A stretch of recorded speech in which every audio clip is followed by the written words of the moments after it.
Le CERDOTOLA, Centre international de recherche et de documentation sur les traditions et les langues africaines, a lancé, en partenariat avec la Fondation de l'innovation pour la démocratie, le projet d'inventaire cartographique des pratiques démocratiques endogènes d'Afrique. À cet effet, s'est tenu au siège du CERDOTOLA, les 22, 23 et 24 avril 2024, le séminaire d'élaboration de la méthodologie d'enquête de terrain. Je suis Bernard Aristide Bitouga, anthropologue de formation, spécialiste d'anthropologie sociale et culturelle et actuellement je suis enseignant-chercheur à l'université de Douala, à la faculté des lettres et sciences humaines. Depuis hier, je participe à un séminaire méthodologique qui à terme permettra de documenter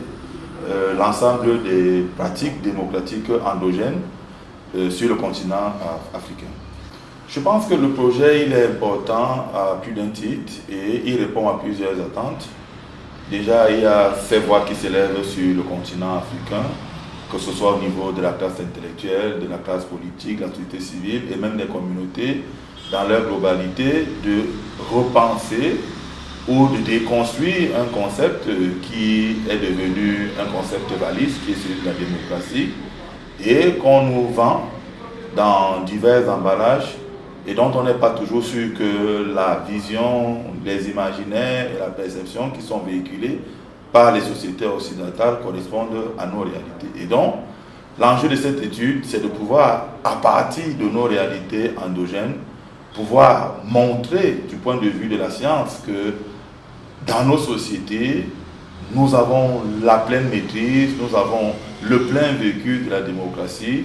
dans différentes approches, aussi bien sur le plan politique, sur le plan culturel, sur le plan économique. Nous sommes des sociétés démocratiques, nous sommes des sociétés ancrées dans la part importante qui est donnée aux communautés dans la gestion de leur société dans la globalité. La mise en évidence de ces pratiques endogènes, c'est déjà pouvoir porter sur le plan du débat scientifique l'idée selon laquelle il n'y a pas une démocratie, mais des démocraties, et que vu comme telle, il est important qu'on ait moins d'universalisme dans cette démocratie, mais davantage une prise en compte des réalités contextuelles, des réalités propres à des univers socio-anthropologiques spécifiques, pour pouvoir mieux articuler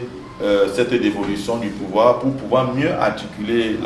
la gouvernance et la gestion de nos sociétés et pour pouvoir mieux articuler le vivre commun des individus dans ce qui est convenu d'appeler nation et État et tout ce que vous pouvez imaginer. L'attente de cette démocratie de l'extérieur, il faut l'inscrire dans une bataille idéologique, c'est-à-dire que ceux qui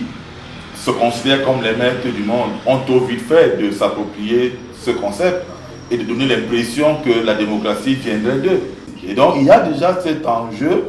qui est celui du repositionnement de la démocratie comme une valeur ancrée dans les sociétés africaines et dans le marché de la globalisation. C'est de pouvoir apporter notre modèle démocratique et de pouvoir l'exposer, le rendre visible à l'international et pouvoir dire aux uns aux autres qu'il y a des valeurs positives en Afrique qui peuvent servir de cadre de référence pour nourrir aussi bien les institutions internationales que nourrir même la gouvernance des sociétés.